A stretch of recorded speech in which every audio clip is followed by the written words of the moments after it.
जीवन में न तो कोई बालक है और ना तो हम गृहस्थी हैं। क्यों ना हम बांके बिहारी को ही अपना पुत्र मान करके सेवा करते हैं। बांके बिहारी को मैं अपना पुत्र बना लेता हूं और बांके बिहारी का मैं पिता बन जाता हूं। इस तरह से महात्मा जी खूब बांके बिहारी की सेवा किया करते थे और दिन प्रतिदिन मन से बांके बिहारी का कौन सा पसंद आज वस्त्र पहनाएं, कौन सा भोग लगाएं, तो बांके बिहारी का अपने खूब मानसिक रूप से भी सेवा करते थे और लल्ला को खूब स्नान करके सुंदर वस्त्र पहनाते थे और दिन प्रतिदिन वो बांके बिहारी से बात भी किया करते थे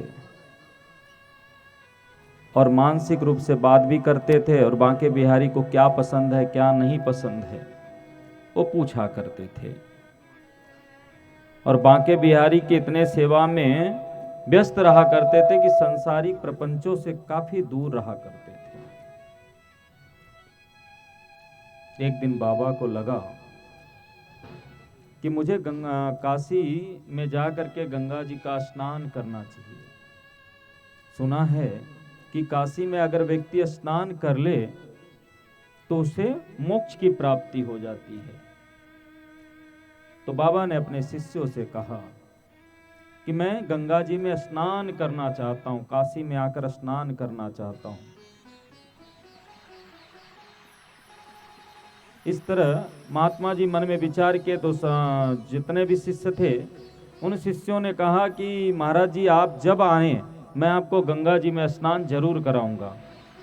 फिर महात्मा जी को लगा कि मैं अगर जाऊंगा गंगा स्नान करने तो मेरा लाला कैसे रहेगा, अकेले इसे छोड़ के तो जा नहीं सकता हूं क्योंकि ये बालक है, इसको भूख लगेगी तो मांगेगा किससे और किसी प्रकार की दिक्कत होगा तो फिर देखेगा कौन।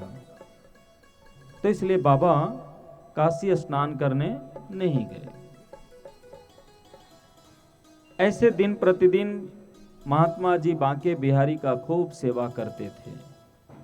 तो कुछ उनके शिष्यों ने पूछा, महाराज आप बांके बिहारी की इतनी सेवा क्यों करते हैं? तो बाबा ने कहा कि अभी तो मैं वृद्ध हो चुका हूं और धीरे धीरे वृद्ध होते जा रहा हूं, तो वृद्ध होने के बाद बालक का सहारा लेना पड़ता है। तो मेरा तो कोई बालक है नहीं, तो मैं इसलिए कन्हैया को मैं बालक मान लिया हूं। कन्हैया को मैं अपना बालक मान करके उस बालक का मैं खूब सेवा करता हूं। जब मैं वृद्ध हो जाऊंगा, जब मेरे हाथ पैर नहीं चलेंगे, तो बांके बिहारी आकर मेरा हाथ पकड़ेगा और मुझे संभालेगा। ऐसे महात्मा जी सभी को बोला करते थे। धीरे धीरे समय बीता, वृद्धावस्था हो गई। बांके बिहारी की सेवा करते करते उनके प्राणांत हो गए, उनकी मृत्यु हो गई। तो सारे शिष्यों ने महात्मा जी को राम नाम जप करते हुए लेकर गए शमशान घाट। जब शमशान घाट लेकर के गए तो ये हुआ, भाई महात्मा जी को कौन अग्निदाह संस्कार देगा। सब आपस में विचार कर रहे थे। तो एक शिष्य तैयार हुआ दाह संस्कार करने के लिए, अग्नि देने के लिए। तब तक बांके बिहारी 7 साल का उम्र लेकर के सावला सलोना रंग रूप था। दूर से आवाज दिए, ठहरो, कोई आग नहीं लगाएगा। सबने पूछा क्यों, आप कौन हो? भगवान ने कहा कि मैं इनका मानस पुत्र हूं, मैं इनका मानस पुत्र हूं।